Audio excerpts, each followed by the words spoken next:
नमस्कार, आप देख रहे हैं देश का number 1 news channel news 18 India और मैं हूं आपके साथ अंकिता दुबे। बुलेटिन की शुरुआत करेंगे, लेकिन सबसे पहले बात करेंगे देश और दुनिया की 20 बड़ी खबरों की। अमृतपाल मामले में पुलिस ने अपनी कार्रवाई तेज कर दी है। सूत्रों के मुताबिक अमृतपाल को लेकर केंद्रीय जांच एजेंसियां सतर्क हो गई हैं। गृह मंत्रालय ने 9 राज्यों की पुलिस को अलर्ट पर रखा है। वहीं एनआईए की 8 टीमें पंजाब पहुंच गई हैं और अमृतसर, तरन समेत कई जिलों में जांच शुरू कर दी गई है। इस मामले में एनआईए की टीम हथियारों, विदेशी लिंक, फंडिंग और आईएसआई से लिंक की जांच कर रही है।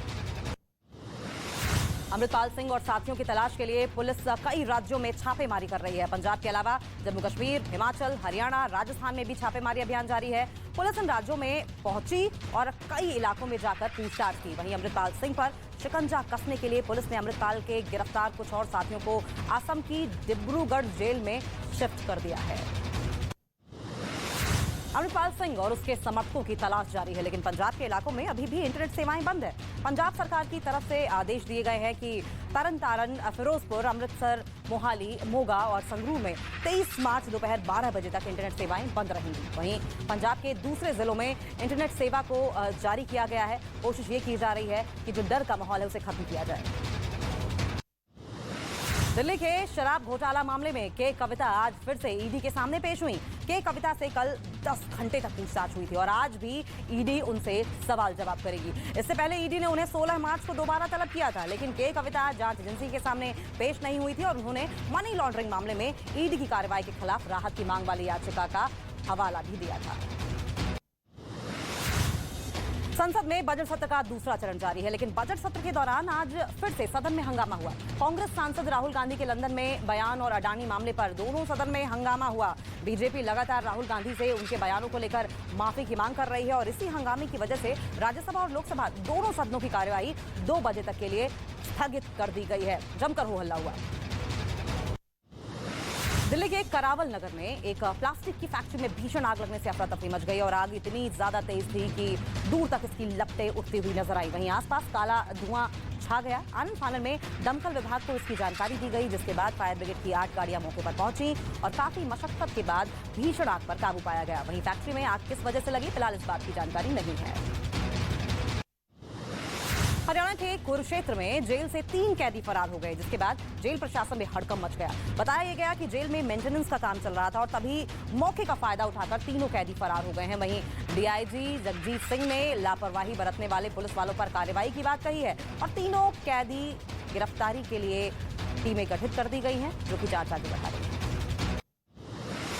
मुंबई के बांद्रा रेलवे स्टेशन पर आरपीएफ जवान की सतर्कता से एक यात्री की जान बच गई। प्लेटफॉर्म पर यात्री चलती ट्रेन में चढ़ने की कोशिश कर रहा था, लेकिन उसका पैर फिसला और वो ट्रेन के नजदीक गिर गई। तभी मौके पर मौजूद जवान की नजर उस पर पड़ी और आरपीएफ जवान फौरन भागते हुए उसके पास पहुंचा और यात्री को अपनी ओर खींच लिया, जिससे कि उसकी जान बाल बाल बच गई। मध्य प्रदेश के इंदौर में सड़क से हैरान कर देने वाला वीडियो आया है सामने, जहां एक कार से बेखौफ होकर स्टंट किया गया। अब स्टंट का ये वीडियो वायरल हो गया है। कार सवार को स्टंट करता देख कई गाड़ियां सड़क पर ही रुक गई। वहीं कार सवार आराम से स्टंट करता रहा और इस दौरान किसी ने इस स्टंट का वीडियो बना लिया और वायरल कर दिया है। पुलिस ने कार को जब्त कर लिया है। कार्रवाई की तैयारी है।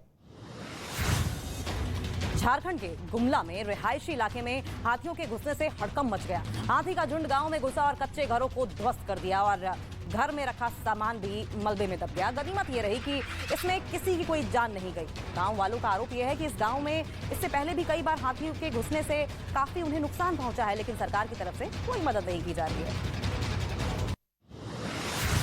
देश के कई हिस्सों में बेमौसम बारिश हो रही है। महाराष्ट्र में भी कई इलाकों में तेज बारिश हुई। मुंबई, कुर्ला, अंधेरी समेत कई जगह पर बारिश की वजह से सड़कों में पानी भर गया और लोगों को काफी दिक्कतों का सामना करना पड़ रहा है। वहीं सैलाब के बीच गाड़ियों की आवाजाही होती रही। नवी मुंबई में भी बारिश की वजह से जल भराव हो गया और गाड़ियों की रफ्तार थमी हुई नजर आई। हिमाचल प्रदेश के नारकंडा में भारी बर्फबारी हो रही है। अचानक से कई हिस्सों में बर्फ गिरने से तापमान में काफी गिरावट दर्ज की गई है। ठंड बढ़ने से लोग अपने घरों में कैद होने को मजबूर हैं, तो वहीं पर्यटक भी होटल से बाहर नहीं निकल पा रहे हैं। चारों तरफ सिर्फ और सिर्फ बर्फ ही नजर आ रही है, जिससे कि लोगों को आने जाने में काफी दिक्कतों का सामना करना पड़ रहा है। लोग परेशान हैं। तोशाखाना मामले में इमरान खान की मुसीबत लगातार बढ़ती जा रही है और इस बार एनएबी ने इमरान खान की पत्नी बुशरा बीवी को समन जारी किया है। समन मिलने के बाद बुशरा बीवी को आज पेश होने के लिए कहा गया है। साथ ही अपनी पेशी के दौरान बुशरा से महंगे गिफ्ट्स की पूरी डिटेल मांगी गई है, जिसमें रोलेक्स घड़ी, हार, कंगन और लॉकेट भी शामिल बताए जा रहे हैं। पाकिस्तान के पूर्व पीएम इमरान खान ने एक बार फिर से अपनी जान का खतरा बताया है और किसी भी मामले में वीडियो कॉन्फ्रेंसिंग के जरिए पेशी की डिमांड की है। इमरान खान ने शनिवार को इस्लामाबाद कोर्ट के बाहर हुए हंगामे और बवाल को आधार बनाते हुए अपनी जान को खतरा बताया। पुलिस पर आरोप लगाया कि इस्लामाबाद कोर्ट में पेशी के दौरान पुलिस उनकी हत्या की साजिश रच रही थी।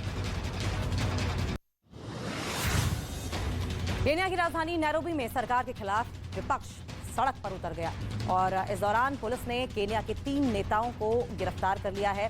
प्रदर्शनकारियों को खदेड़ने के लिए उन पर सख्ती भी की गई। नैरोबी में विपक्ष राष्ट्रपति के इस्तीफे की मांग को लेकर सड़क पर उतरा था, जिसे पीछे ढकेलने के लिए पुलिस ने सख्ती कर दी गई है। नैरोबी में पिछले 5 महीने से लगातार ये प्रदर्शन जारी है।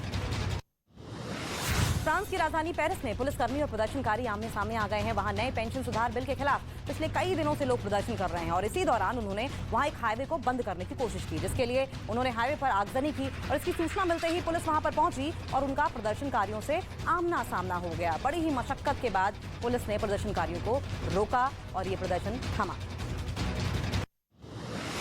उत्तर कोरिया ने दावा ये किया है कि उसके करीब 8 लाख लोगों ने अमेरिका के खिलाफ सेना में शामिल होने की इच्छा जताई है।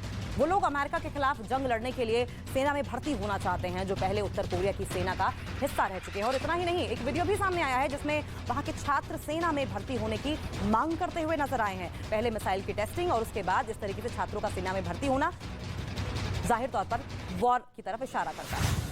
अमेरिका के कैलिफोर्निया में लगातार आसमान से आफत बरस रही है। जहां एक तरफ बाढ़ जैसे हालात है तो वहीं बर्फबारी ने लोगों की मुश्किलें भी बढ़ा दी हैं। चारों तरफ सिर्फ पानी ही पानी नजर आ रहा है। पूरा का पूरा इलाका बाढ़ की चपेट में आ गया है और वहां मौजूद घर पानी में डूब गए हैं। लोगों को अपने घरों तक पहुंचने के लिए नाव का सहारा लेना पड़ रहा है। पिछले जुलाई और अगस्त में भी लगभग कैलिफोर्निया के ऐसे ही हालात थे।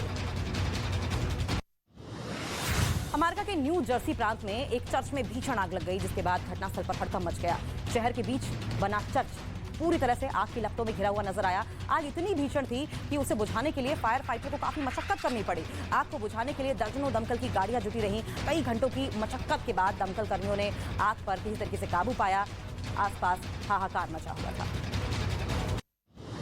चीन के राष्ट्रपति शी जिनपिंग रूस की यात्रा पर हैं और पुतिन से हुई उनकी मीटिंग में एक बड़ा फैसला लिया गया है। दावा यह किया गया कि दोनों के बीच बखमूत पर चर्चा हुई है, जिस पर युद्ध को रोकने की अब तक तमाम कोशिशें फेल हो चुकी हैं। उसे लेकर शी जिनपिंग और पुतिन की ये मीटिंग नया खतरा बन सकती है। हालांकि चीन रूस की मदद कर रहा है। ऐसे में सवाल यह है कि क्या वाकई शी जिनपिंग वहां पर मीडिएटर का रोल निभाने गए हैं या फिर मकसद कुछ और।